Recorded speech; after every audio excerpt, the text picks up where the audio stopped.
below freezing point, the second scenario to the first Resident Evil Outbreak game, and a familiar location. Originally going to be known as Below Zero, this scenario takes place in the underground Umbrella Lab, known as the Nest, which was first introduced in Resident Evil 2. Only in this scenario it takes place moments before Leon and Claire visited this location, and to the surprise of the Outbreak survivors, they happen to stumble upon this cold and desolate area, where they not only deal with more zombies, but we'd also be shown a few surprises that were never shown throughout Leon and Claire's journey through the Nest. But also, we'd be introduced to a disgruntled employee of Umbrella, known only by her first name, Monica.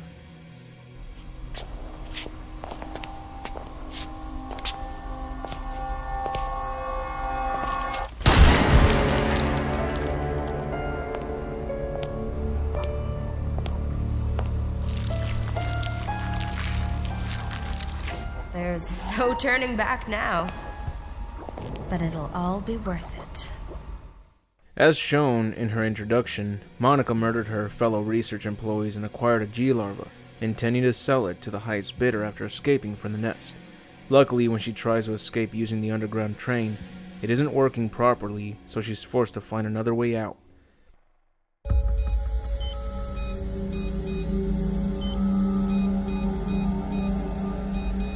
What's wrong with this thing? Stupid piece of junk. Oh, it's losing electric pressure. Oh, screw it. I'll just find another way out of here. In the process of using the train as a way out, she opened the gate to the train, which would allow the Outbreak survivors to make their way into the Nest, where Yoko and those close by would meet Monica by surprise. Monica? I didn't expect you to return. After your little incident, I assumed that you went and hid under a rock like the little child that you are. What is that capsule? Wait! Are you after this too? You are, aren't you? Oh, you are so... Stop it. I don't understand what you're talking about. Don't play the innocent little girl with me. You can't fool me. You could never fool me. But maybe we can work something out. Give me your ID card.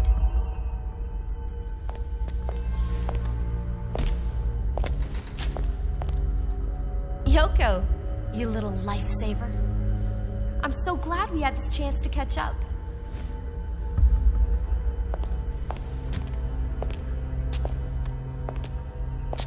Have a nice life. What's left of it. After seeing this, we now know that Yoko was also a research employee of Umbrella, and it is most likely that she was also part of William Birkin's research group along with Monica. But before we can discuss Yoko's involvement with the company, including any differences between this scenario and Resident Evil 2's portrayal of the Nest, we must first go through all the main objectives required to complete the scenario to witness the conclusion that lies between Yoko and Monica by the end of the scenario. At the start of the scenario, the survivors must wait until Monica opens the gate in front of them, so pick up the green herb nearby, as well as the iron pipe that's lying on the left corner next to the shutter gate. The green herb won't be there if you're playing on the very hard difficulty mode. The gate opens, go through it, and you'll find the train that Monica tried using to escape, which is also the same train that Leon, Claire, and Sherry used to escape at the end of Resident Evil 2. Here is where Yoko meets Monica, and she takes Yoko's ID card at gunpoint. Luckily, there's a handgun by the entrance to the train, which will be there in every difficulty mode. Head north to the base of the lift, make your way up the stairway to the top, and climb to the open vent above. Sometimes the broken platform next to you will start to slide, making it appear as if it would collide on you, but it won't, so don't worry about that. After going through the vent shaft, you'll end up in a random spot. These are the usual spots the specific characters will end up dropping into, but I think it could still be random as well. At least it feels that way. Depending on which floor you end up at, you'll have a different puzzle to deal with first. If you end up at the B7F passway, you'll have to find the two chemicals needed to combine and create the V-Jolt. And if you end up starting at the B6F passway, you'll have to get the valve handle and then get the two chemicals combined to poison the giant overgrown plant that's blocking access to the ladder in the duct area. Let's say you started off at B7F. If you appeared in the east passway, make your way to the large experiment room at the center of the map. Search the computer table at the north end of the experiment room where you'll find the Interoffice Memo. This memo gives you the 4-digit passcode required to obtain the VP-017, which is one of the chemicals you'll need to mix and create the V-Jolt. Now head back to the east passway to the chemical storage area. Here you will use a computer in the northwest corner and input the 4-digit passcode you just got. If you've played through this scenario before and would like to speed up the process of finding out the passcodes, just write down all 3 codes for the chemical storage computer, as well as the codes needed to unlock 2 more areas in this scenario. We'll get to that in a bit. After using the 4-digit passcode, the center rack opens to reveal the chemical you need. Take it and exit the area. Head back to the experiment room. Then enter the room next to the computer monitor, and head east around the first corner where you'll find the entrance to the chemical disposal room. You might find an iron pipe, a combat knife, or even a handgun in front of the door, so if you need it, be sure to take it with you. Inside the chemical disposal room, you'll find a red herb on top of a drum barrel. Across from the barrels is a disposal chamber where you will find the UMB number 3, but there will also be a zombie waiting there for you. Sometimes you'll meet one of your partners in the chamber being attacked by that zombie, and you could either hurry up and help your partner, or wait for them to exit the chamber since they'll most likely be carrying the UMB number 3 with them, doing you the favor of picking it up so you don't have to deal with that zombie. This is a good thing since that particular zombie happens to be more vicious than the rest, which I've noticed after a lot of trial and error. But now that you have both chemicals, combine them to create the V-Jolt, and now exit the chemical disposal room. Head towards the left side, through the south passway to enter the duct. Here you'll find the giant plant blocking across the 2 higher levels of the lab. But there will also be another survivor, a wounded staff member. Talk to him and he'll give you a shotgun if you give him a first aid spray. So hopefully you found one along the way and you and your partners haven't used one yet. You can also come back to this area if you do find a first aid spray. But you might not want to do this trade in the very hard difficulty mode because he won't trade you a shotgun. He'll instead give you chemical bottles, which are quite useful against enemies, but in the very hard difficulty they might not be strong enough to defeat an enemy, and you'll likely be carrying 3 or 5 of them. So it's best to keep the first aid spray in that difficulty since you'll most likely need it along the way. Anyways, after poisoning the giant plant with the V-Jolt, its roots covering the ladder will deteriorate and now you can climb the ladder and enter the B6F level. Once you enter this area, run straight ahead towards the south passway of the level where you'll find a frozen wrench next to a door that's inaccessible. This is one of many doors that cannot be opened no matter what you try. After getting the frozen wrench, go into the security room where the wrench must be used to open the wall panels and take the valve handle. The wrench cannot be used yet since it's frozen, so you could head to the next room across the security room all the way to the break room where a running sink is filled with hot water. Drop the wrench in the hot water and it'll now be able to open the wall panels. However, there's also an easier way to open the wall panels without needing the wrench, by using force. 2 shots with a shotgun will break it open. A handgun clip can do the job as well. Melee weapons work, and even by tackling it countless times will eventually get one open. But by taking the wrench and unfreezing it, you'll be able to get some ammo and healing items along the way. After getting the valve handle, use it to open the center door in the security room. But before using the ladder in front of you, use a computer behind your character to unlock 2 entrances up ahead. This is where you can explore the area to find notes giving away the passcodes, or screenshot this image. For first timers, I recommend you explore the area and only use this image if you looked everywhere and couldn't find them. After using the computer to unlock the 2 doors, you can either take the ladder in the center of the room and be back in the B7F level and make your way back into the duct, or head to the right side of the room and take that entrance, then head all the way across the pathway where you'll end up back at the duct. Here you must use the valve handle again to lower the ladder right next to it, and after your character is about to climb the ladder, a cutscene will occur.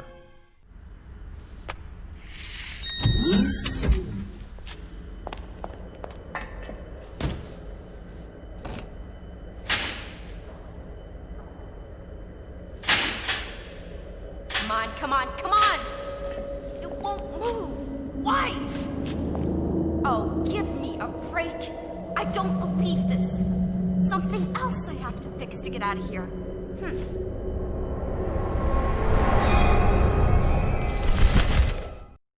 As you can see, Monica ends up being attacked by the very same G-larva she attempted to smuggle out of the facility. After climbing the ladder to the next floor, the door next to the ladder will lead you to your first familiar location, In this pathway, you'll find a green herb, which I recommend you switch with the valve handle since it's no longer needed. Then crawl through the crawl space where a zombie researcher emerges from. There's a note next to the crawl space which give you the codes for the computer console in the B6F security center. There will also be another crawl space beyond this one with another note next to it which you must read in order to register your character as a guest with the computer in the giant moth's nest up ahead. Now crawl into the passway of Area B where you'll find an injured researcher.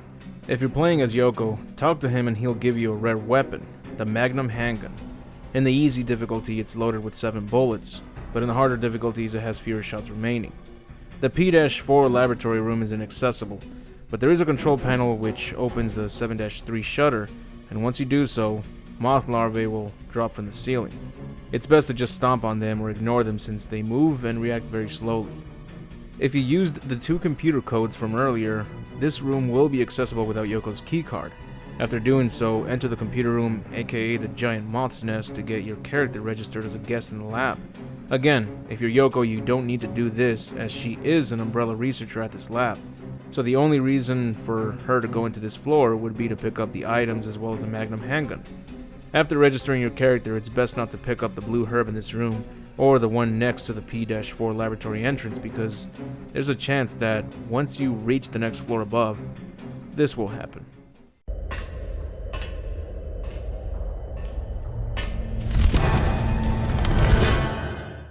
You'll end up back in the giant moth's nest, and you'll be poisoned, so the blue herbs you left behind will help take care of that. Once you've been taken here, you'll have to press the D-pad or move the left analog stick to make your character break free. There's a possibility of seeing one of your partners get dropped off in this room by the giant moth as well, if you wait for a couple minutes. Now exit this area. Climb back up the ladder and into the main shaft. Here you will find frozen hunters, and even the giant moth will be flying around looking to poison you again if you attack it. It's best not to attack it and proceed to the next objectives. It's been said that you can kill the giant moth, but I've only seen it fly away after damaging it enough, and it does make sense as to why it would not be dead, seeing as Leon or Claire would end up facing off against it later on. After entering the main shaft, in the central area you can find shotgun rounds, and head to the blue lit pathway to the east area. To the left of the entrance you'll find the maintenance worker's diary. You can choose to pick that up if you want. If you use the passcodes, the nearby shutter doors should already be open. If not, use a keycard found in the turntable room from within the white lit pathway in the main shaft. If you registered your character as a guest earlier, use a console to unlock the door to the culture room. Again, Yoko can skip the step of registering as a guest, so this room should already be accessible for her. There are several items you can pick up from this area, but the main item you must take with you is a hand burner torch next to the body of a researcher. He will become a zombie and attack you once you're near, so quickly pick up the item and be ready to stomp on him, shoot him, or quickly leave the room. After exiting the culture room, head to the door at the opposite end of the east area passway. Move to the far end of the room where you'll find a frozen researcher holding onto a lever. This lever changes the temperature to allow access to the turntable, so use a hand burner to thaw the man's frozen hand.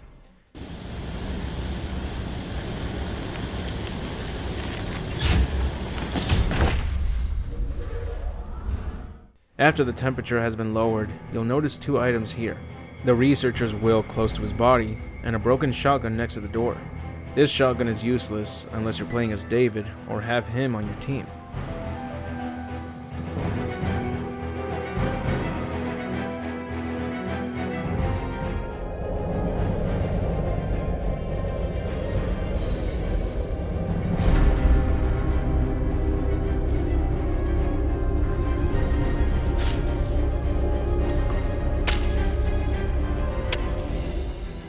Now it's time to head over to the turntable room in the white lit pathway from the main shaft. The frozen hunters will begin to thaw out and attack anyone nearby, so don't stop running unless you want to try to take them down first. Once you're in the turntable room, head towards the turntable, and in the northern section you'll find the keys for it on the floor. Use the turntable key on the control panel next to it to start the 3-minute countdown.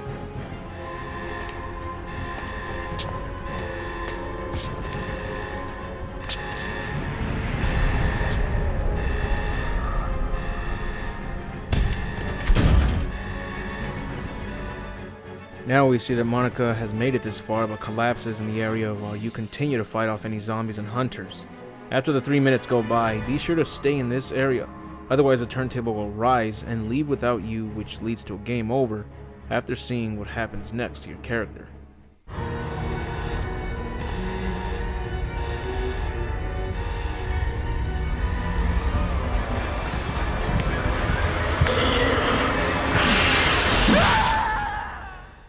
If you stayed in this area when the time limit expired, you'll automatically end up inside the turntable and taken to the boss fight ending this scenario.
This, in my opinion, is the easiest boss fight in the game, because by the time you face him, you'll already have access to a shotgun or more items.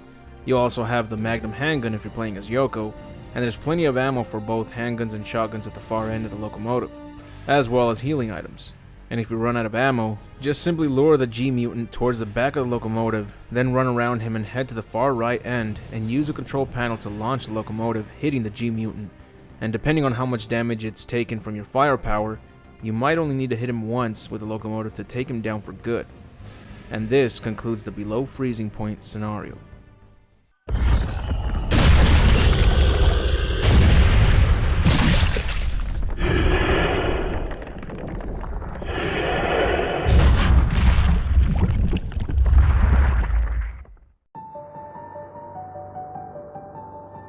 The main antagonist of this scenario is the researcher Monica. Her motivation was to escape the Umbrella nest with the G-Larva to sell it to the highest bidder.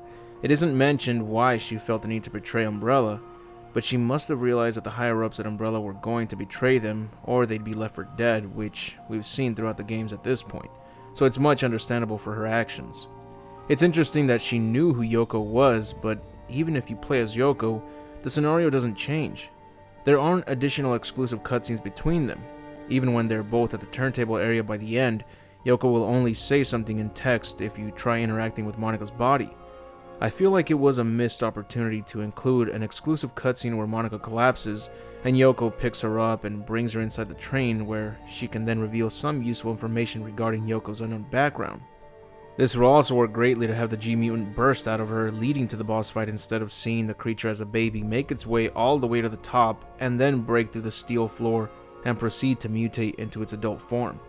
Because without a second interaction, there's not really much we know about Monica, except that Jim thinks she has a great butt.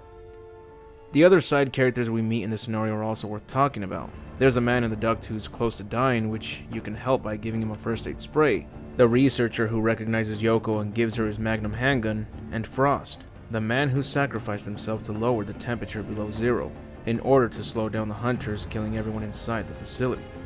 In his will, he describes how 3 days have passed since 2 subjects escaped from the B area and began a killing spree in the lab, believing that at least 10 of his colleagues had been killed, and he got to experience the horror firsthand, as one of them ripped through his body with its giant sharp claws, and that the bleeding just wouldn't stop. He then wonders why they created such terrible things, as they had no right to play God, and that the only thing left for him was to destroy the laboratory temperature controls and drop the temperature down to 0 degrees to freeze them in their tracks. With the walkthrough explanation, you now know that you have multiple paths to go through in order to progress through the scenario. Choosing a different character can result in landing in a specific area after crawling through the air vent in the beginning. Choosing to either find Yoko's keycard at the turntable area, or the 2 computer codes add to alternate options. Zombie Yoko can end up appearing in a couple different areas, the B7F experiment room and the B7F chemical storage room. I think she can also be a permanent enemy type in the hardest difficulty, but she'll stay in the same room rather than chase you around like the researcher zombies. Administering the V-Jolt at the B6F level or B7F level will result in a different short cutscene, and they both also add to the event checklist. In the harder difficulties, the frozen hunter next to the control panel that gives you access to the culture room will start to thaw out when you reach that area, even if you haven't changed the temperature yet. And as mentioned in the walkthrough section of this video, playing as Yoko means you won't have to register as a guest, and you'll also be able to get a Magnum handgun from the wounded researcher in the Area B passway.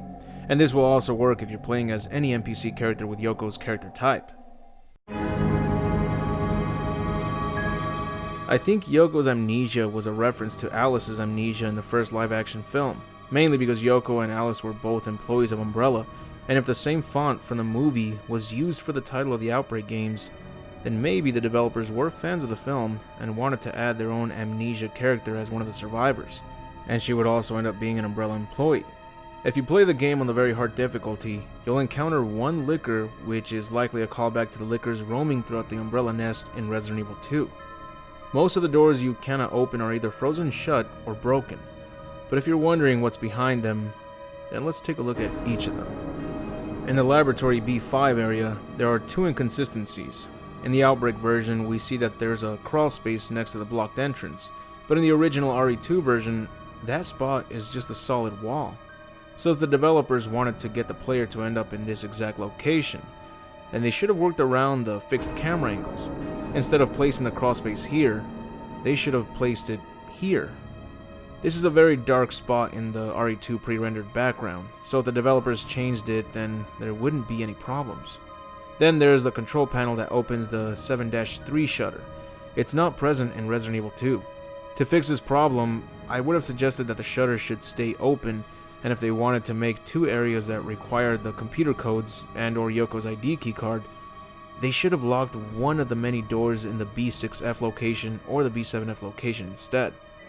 I do like the fact that they tried blocking the entrance to the P-4 laboratory with a couple boxes, but they don't look convincing enough to make you believe it ain't possible to simply shove them out of the way. Then again, there are a lot of doors throughout the classic games where you can't access them because a few fragile items are in the way, so I guess it's a pass. This is what it looks like from the other side.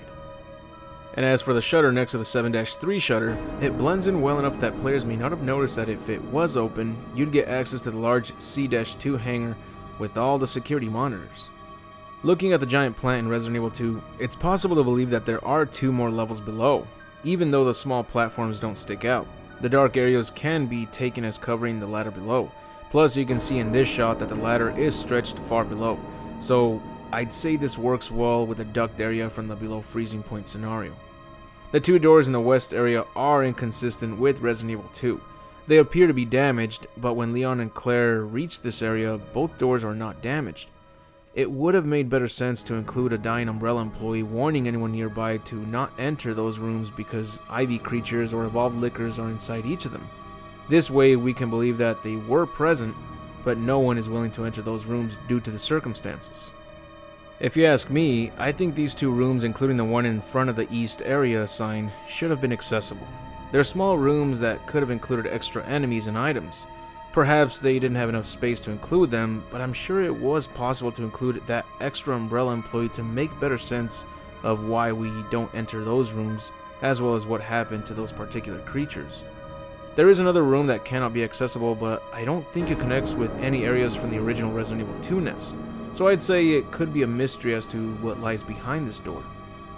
The temperature experiment room as well as the culture room have some differences in appearance between the versions seen in RE2. In the culture room of Outbreak, I like the fact that it is a bit messy. The creatures inside the culture tanks look small, and then you see that they've grown once you play the RE2 version. Also, the area is more wrecked, which makes sense because there's a USS member lying in the far end of the room with his abdomen ripped apart, most likely done by evolved lickers since you find them there. And here's a side fact you probably didn't know. A BOW Hunter corpse lies in this room, but only shown in the Nintendo 64 version of Resident Evil 2.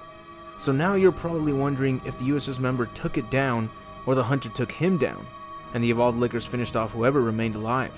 Great, huh? Originally, when I played the scenario, I wasn't too fond of the Hunters being the creatures you faced off against in the nest, mainly because it should have been Lickers roaming around since we never encountered any Hunters playing as Leon or Claire. However, seeing as this one Hunter is seen dead in the culture room must mean that there were Hunters in the area, but the Evolved Lickers took them down as well as the Outbreak survivors who were there first. So it's a neat surprise when you realize that there was one Hunter seen in the Umbrella Nest of RE2 on the N64 version, and then they did the opposite with the Outbreak version, giving us Hunters to deal with and only one Licker if you play the game on the very hard difficulty. Now the temperature room has a big difference. In the RE2 version, there's a computer on the desk, which does not show any levers to pull for the temperature change. If this needed to be included in the Outbreak version, they could have once again tried placing it in a spot that's hard to see with the fixed camera angles of RE2. There are a few spots in this room which could have been the locations for the lever to be placed at, as well as Frost's frozen corpse. When Monica tries using the train to escape with, she mentions that it's losing electric pressure, which is why it won't start. I think this works perfectly to connect Leon and Claire's escape when they have to get the train to start working. I think Monica was about to do the same thing, but that's when she ran into Yoko and decided to take her ID card so she could instead access the lab's train yard turntable so she wouldn't need to go through the process of getting the other train started. But little did she know that the researcher Frost had sacrificed himself to lower the temperature below zero so that the roaming Hunters would freeze to death like everyone else in the lab. And this would also freeze the train elevator, giving Monica another task to complete in order to escape. The Hunters are very unique in this game.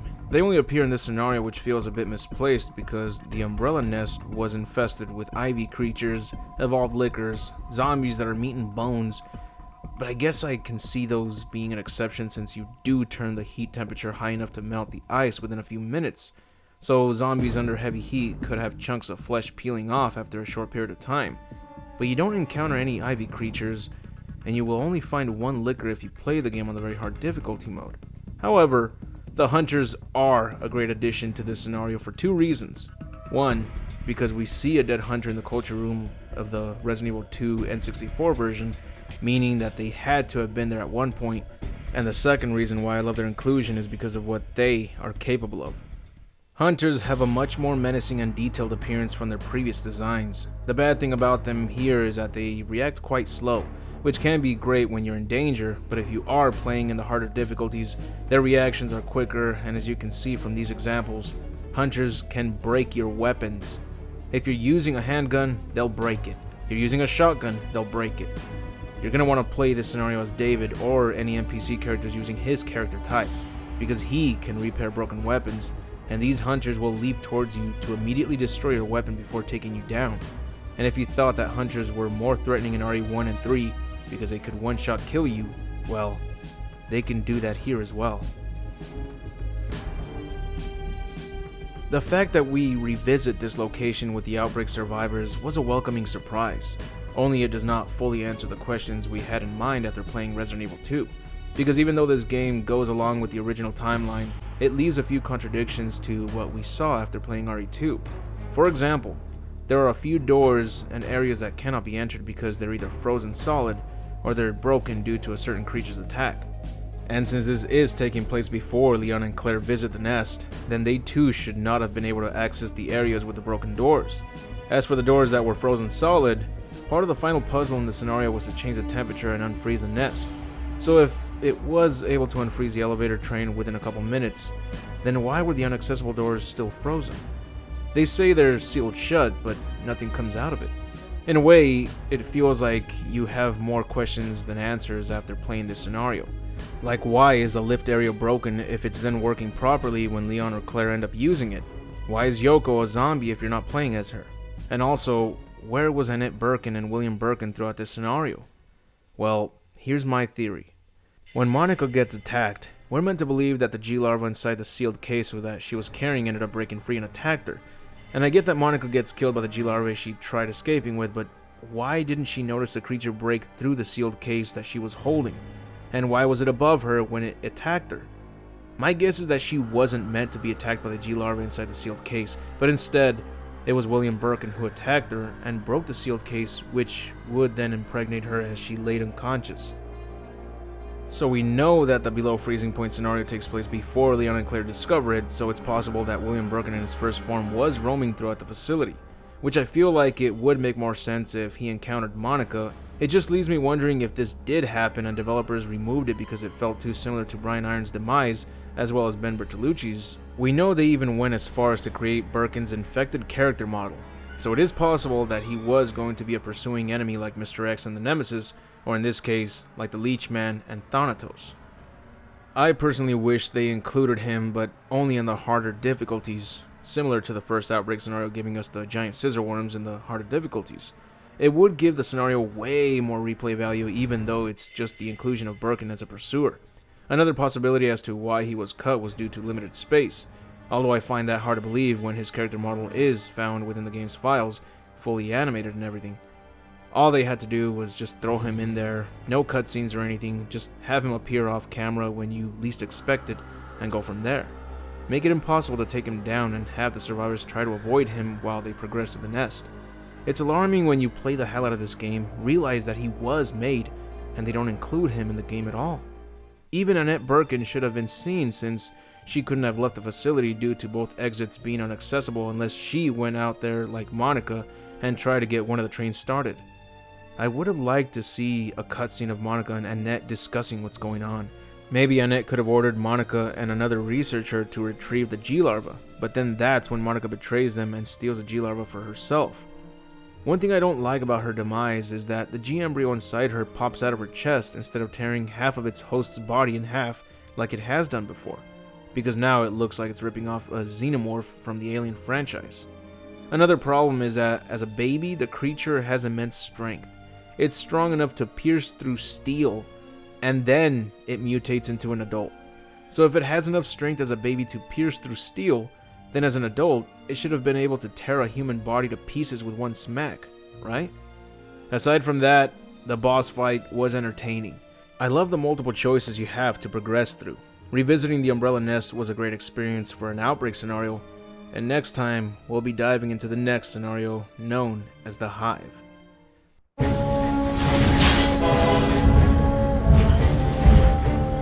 How unreliable the memory is. I remember my acquaintance, but I cannot remember myself. Yet I feel something will change dramatically when I know everything. That's it for the video. If you enjoyed the video, hit the like button to give this video a chance to grow. I'd like to thank all my Patreon supporters for their impeccable generosity. Your support means a lot to me, and you are part of the reason why I try to make the best content that I can. And if you like this content, check out the rest of my channel. You'll find more entertainment from separate franchises I like to cover, such as Mortal Kombat, Dragon Ball Z, Celebrity Deathmatch, Men in Black, The Mask, Batman comics, The Terminator, TMNT, Dino Crisis, Resident Evil, and more. If you're a Patreon supporter, check out my exclusive videos such as the Gantz content. And if you'd like to show your support, go to my Patreon and support the channel, which is only $1. Sacrifice that McChicken for extra quality content, my friend. But anyways, I'll see you on the next video, and remember to have an awesome day.